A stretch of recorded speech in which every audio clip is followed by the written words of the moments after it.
കീറിപ്പോയ ഒരു പത്രക്കടലാസ് പോലെയാണ് ഷാർജയിലെ പത്രവിൽപ്പനക്കാരനായ കുഞ്ഞിമരക്കാരുടെ ജീവിതം.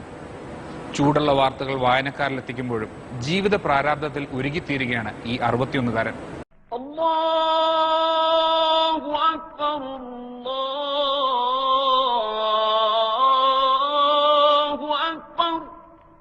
പുലർക്കാലത്ത് സുബ്ഹി ബാങ്കിന്റെ വിളി കേട്ടാണ് ഷാർജയിൽ പത്രവിൽപ്പനക്കാരനായ മലപ്പുറം കൽപ്പകഞ്ചേരി സ്വദേശി കുഞ്ഞിമരക്കാരന്റെ ഒരു ദിവസം ആരംഭിക്കുന്നത്.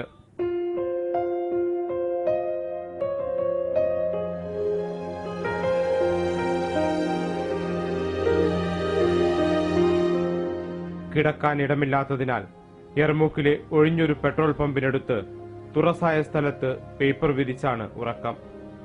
ബാങ്കുവിളി കേൾക്കുന്നതോടെ പത്രക്കെട്ടുകൾ അടുക്കിവെച്ച് നേരെ പള്ളിയിലേക്ക്.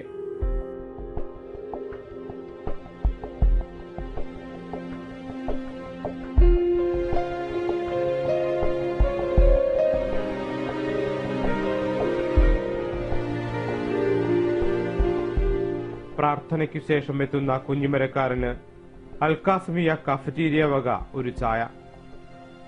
പലപ്പോഴും ഒരു ദിവസത്തെ ഊർജം ഈ ചായ മാത്രമായിരിക്കും.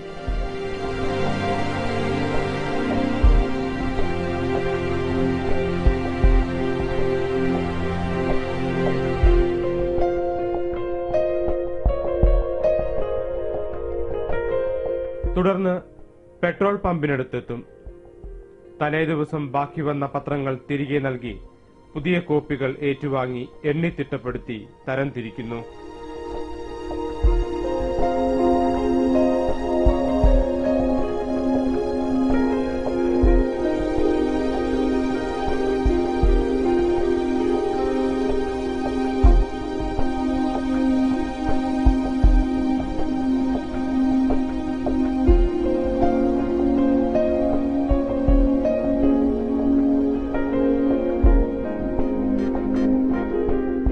സൈക്കിളോ ബൈക്കോ ഇല്ലാത്ത കുഞ്ഞിമരക്കാർ ആരുടെയെങ്കിലും ഔദാര്യത്തിൽ തന്റെ സ്ഥിരം താവളമായ ജുബൈൽ മാർക്കറ്റിലേക്ക്.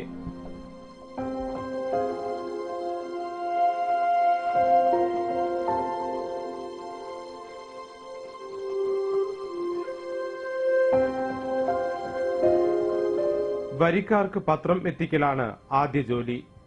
പിന്നീട് കയ്യിലുള്ള കോപ്പികൾ വിറ്റുതീരും വരെ ഈ പ്രദേശത്ത് അലഞ്ഞുതിരിയും. പോകാൻ ഇടമില്ലാത്തതിനാൽ പരിസരത്തെ പള്ളിയിലും ഒഴിഞ്ഞ കെട്ടിടത്തിലും ബാക്കി സമയം കഴിച്ചുകൂട്ടും. ജീവിതത്തിന്റെ രണ്ടറ്റം മുട്ടിക്കാൻ പാടുപെടുന്ന ഇദ്ദേഹത്തിന് തല ചായ്ക്കാൻ ഇടം നൽകാൻ ആരും തയ്യാറല്ലത്രേ. ഇവിടെ കിടക്കാൻ കാലമില്ല. ഇപ്പോഴിവിടെ ഈ പേപ്പറൊക്കെ സെയിലൊക്കെ വളരെ കുറവ്. പിന്നെ ഇപ്പോൾ ഈ കിട്ടുന്ന കാശ് തിന്നാനും പിന്നെ പരിയിലും ആൾക്കാരുണ്ടല്ലോ അവർക്ക് അയച്ചു കൊടുക്കാൻ കൂടി റൂമിന്. പിന്നെ ഞാൻ എൻ്റെ പ്രായം അനുസരിച്ച് റൂമിലാരും കയറ്റുന്നുമില്ല, താമസിപ്പിക്കുന്നുമില്ല. പൈസ കൊടുക്കാന്ന് പറഞ്ഞാൽ ഇയാളെ എത്തുന്നത് എങ്ങനെ കിട്ടുക, എങ്ങനെ തരിക എന്നുള്ള ഒരു വിശ്വാസക്കുറവ്. അങ്ങനെ ഒരു ഇതായപ്പോൾ ഒരു ഏകദേശം 4 മാസമായി കാണും. പുറത്ത് അവിടെയും ഇവിടെ ആയിട്ട് പള്ളിക്കൊലായി.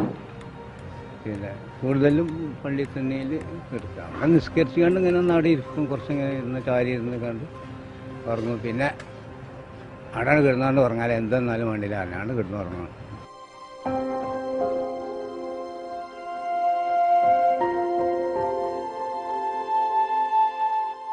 കുടുംബ പ്രാരാബ്ധം നെഞ്ചേറ്റി 32 വർഷം മുൻപ് മലപ്പുറം കൽപ്പകഞ്ചേരിയിൽ നിന്ന് അബുദാബിയിലെത്തിയതാണ് ഇദ്ദേഹം. അറബി വീട്ടിലും നിർമ്മാണ കേന്ദ്രങ്ങളിലും മറ്റും പലയിടങ്ങളിലായി പണിയെടുത്തുവെങ്കിലും കൃത്യമായി ശമ്പളം കിട്ടിയില്ല.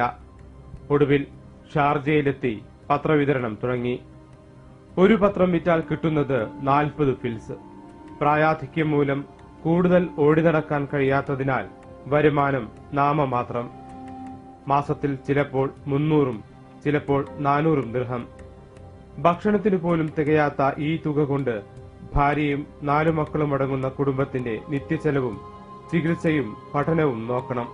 ഇവിടെ തുടരാൻ നിർബന്ധിതനാവുന്നത് ഇതുകൊണ്ടാണെന്ന് ഇദ്ദേഹം പറയുന്നു.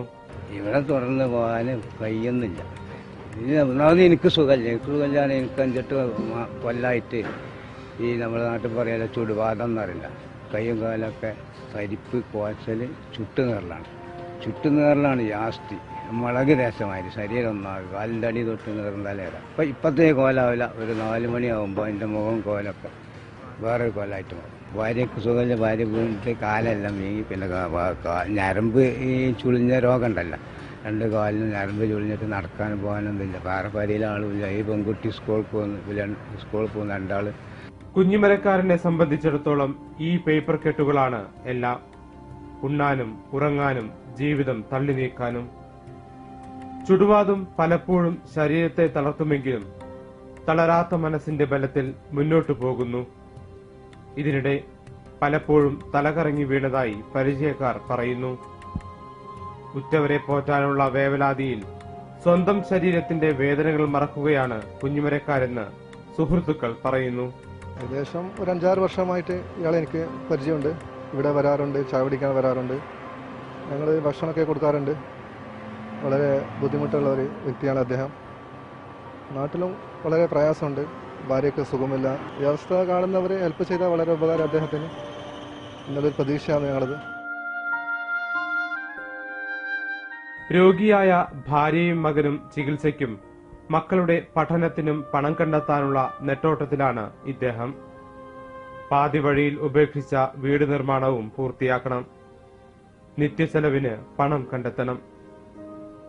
അതുകൊണ്ട് തന്നെ വിശ്രമിക്കാൻ ഇദ്ദേഹത്തിന് കഴിയില്ല. കുഞ്ഞിമരക്കാരന്റെ അവസ്ഥ കണ്ടറിഞ്ഞ് 2014 വരെ വിസ പുതുക്കി നൽകിയിട്ടുണ്ട് സ്പോൺസർ. പക്ഷേ മനസ്സ് ചെല്ലുന്നിടത്ത് ശരീരം എത്താതായപ്പോൾ എങ്ങനെയെങ്കിലും നാട്ടിലെത്തിയാൽ മതിയെന്ന ചിന്തയായി ഇദ്ദേഹത്തിന്. ഇങ്ങനെ ഈ വെയിലും കൊണ്ട് നടക്കാൻ കഴിയുന്നില്ല, ആടുകയാണ്. അങ്ങോട്ട് പോകുമ്പോൾ ഇങ്ങോട്ട് പോണമായിരുന്നു. സുമനസ്സുകളിലാണ് ഇനി ഇദ്ദേഹത്തിന്റെ പ്രതീക്ഷ. പ്രതീക്ഷയുടെ ഈ പ്രവാസഭൂമി പലരെയും സമ്പത്ത് നൽകി അനുഗ്രഹിച്ചിട്ടുണ്ട്. പലരുടെയും ജീവിതചക്രം മുന്നോട്ടു നീക്കുന്നതും ഈ മണലാരണ്യം തന്നെ. പക്ഷേ ചിലരെ പരീക്ഷിക്കും.